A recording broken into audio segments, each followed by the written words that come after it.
invito i governatori anche del nord che hanno espresso questa premura a fidarsi ovviamente di chi ha una specifica competenza. Non ci sono queste condizioni. Risponde a stretto giro di posta il Premier Conte alla lettera dei governatori del Nord che esattamente 24 ore fa hanno chiesto al Ministero della Salute di rivedere la circolare sul rientro dei bambini dalla Cina, estendendo il periodo di quarantena anche a quelli privi di sintomi, 14 giorni di isolamento prima di arrivare in classe. Proposta che Palazzo Chigi rispedisce al mittente anche per bocca del Ministro agli Affari Regionali Francesco Boccia, che ricorda come la tutela della salute sia affidata allo Stato, mentre l'organizzazione sanitaria alle regioni. A ciascuno il suo, insomma. Lo stesso ufficio scolastico regionale del Veneto fa sapere che la linea è quella di Roma, nessuna quarantena, compatti con il Ministero anche i presidi del Veneto. Ribadisco che se non si hanno informazioni di ordine scientifico di una qualche fondatezza, non ha senso assolutamente questo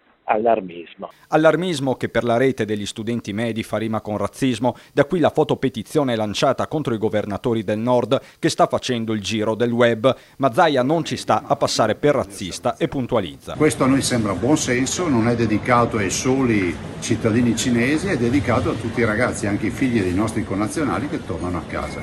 Nelle aule sarebbero costretti a stare 5-6 ore, mattinate intere, in un ambiente ovviamente confinato, chiuso, assieme a una popolazione di ragazzi, a una classe di ragazzi che ovviamente non hanno ancora contratto il virus. E mentre la politica si divide sulla quarantena per i soggetti che non presentano sintomi in rientro dal gigante asiatico, sempre il Ministero dell'Istruzione, lo stesso che non vuole l'isolamento, sta chiedendo alle scuole informazioni sul numero di studenti e docenti attualmente in Cina o che siano rientrati in Italia negli ultimi 15 giorni. Intanto i controlli con i termoscanner sono stati estesi a tutti i voli, compresi quelli europei, esclusi i nazionali. Vale anche per gli scali veneti, fanno sapere da Save, Treviso, Venezia, Verona.